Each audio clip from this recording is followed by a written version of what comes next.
নিশা কলিয়াবৰ ভকুৱামাৰীত বিধ্বংসী অগ্নিকাণ্ড। অগ্নিকাণ্ডৰ ফলত এটা বাসগৃহৰ লগতে গোহালি ঘৰ সম্পূৰ্ণৰূপে ভস্মীভূত। আকবৰ আলী নামৰ লোকজনৰ ঘৰত বিধ্বংসী অগ্নিকাণ্ড। অগ্নিকাণ্ডৰ ফলত কেইবা লক্ষাধিক টকাসহ সা সামগ্ৰী ভস্মীভূত হয়। অগ্নিকাণ্ডৰ কাৰণ এতিয়াও জানিব পৰা হোৱা নাই।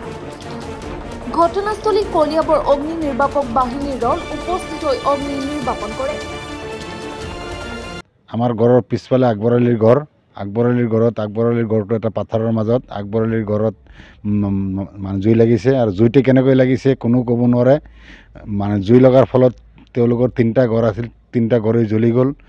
বহুত বস্তু বাহিনী মানে জ্বলিছে, গৰু ছাগলী, ধান চাউল আদি কৰি কিতাপ পত্ৰ, আপোনাৰ বিভিন্ন বয় বস্তু, কাপোৰ কানি চব জ্বলি গ'ল। আৰু লগতে আপোনাৰ তেওঁলোকৰ কিছুমান নথি পত্ৰ আছিল, মানে এওঁলোকো মানে এও জ্বলি গ'ল।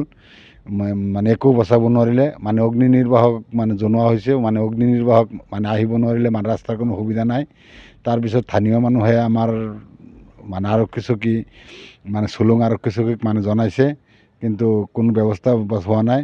গতিকে আমি মানে আহ্বান জনাইছোঁ, মানে চৰকাৰ তথা প্ৰশাসনক আহ্বান জনাইছোঁ যাতে এই পৰিয়ালটোক মানে চৰকাৰৰ ফালৰ পৰা যাতে মানে সহায় মানুহে আগবঢ়ায়, তাৰ কাৰণে আমি মানে অনুৰোধ জনাইছোঁ। সন্ধিয়া আচানক আমাৰ গাঁৱৰে পিছফালে চালোঁ ডাঙৰ জুই।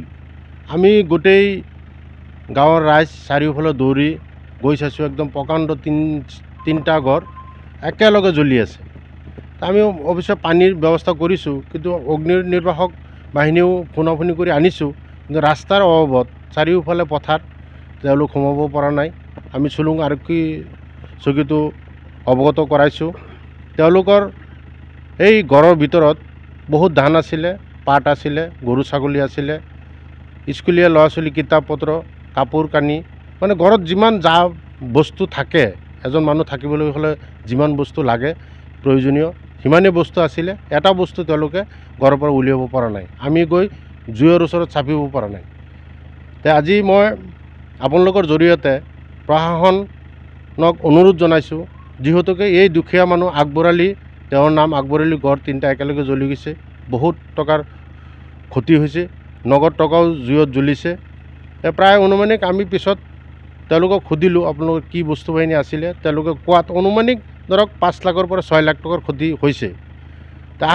মই প্ৰশাসনক আহ্বান জনাম যে এই দুখীয়া পৰিয়ালটোক আজি ৰাতিটো কেনেকৈ থাকিব, এইটো কোনো ব্যৱস্থা নাই। অৱশ্যে আজি ৰাতিৰ কাৰণে ধৰক আমি ওচৰ চুবুৰীয়া হিচাপে কিবা এটা ব্যৱস্থা কৰি দিম। অৱশ্যে কাইলৈ যাতে প্ৰশাসনে এইটো নিজাববীয়াকৈ গৈ তদন্ত কৰি চুলুং আৰক্ষী বিষয়াক মই অনুৰোধ জনাওঁ আপোনালোকৰ জৰিয়তে তেওঁলোক আহি ইনকুৱাৰী কৰি এটা তেওঁলোকৰ সুব্যৱস্থা কৰিবৰ কাৰণে আমি ৰাইজৰ তৰফৰ পৰা অনুৰোধ জনাইছোঁ। আৰু এই স্কুলীয়া ল'ৰা ছোৱালী ইতিমধ্যে কিবা পাবৰ কাৰণে প্ৰশাসনক অনুৰোধ জনাইছোঁ যে আমি যাতে ৰাইজে যিখিনি তেওঁলোকক অনুদান দিম সেইটো বেলেগ কথা, কিন্তু চৰকাৰৰ ফালৰ পৰা প্ৰশাসনৰ পৰা যিটো সুবিধা আছে তেওঁলোকে যাতে অতি সোনকালে এই পৰিয়ালটোক দিয়ে, সেইকাৰণে আমি অনুৰোধ জনালোঁ। একেলগে 3টা ঘৰ আপোনাৰ যা গৈছে।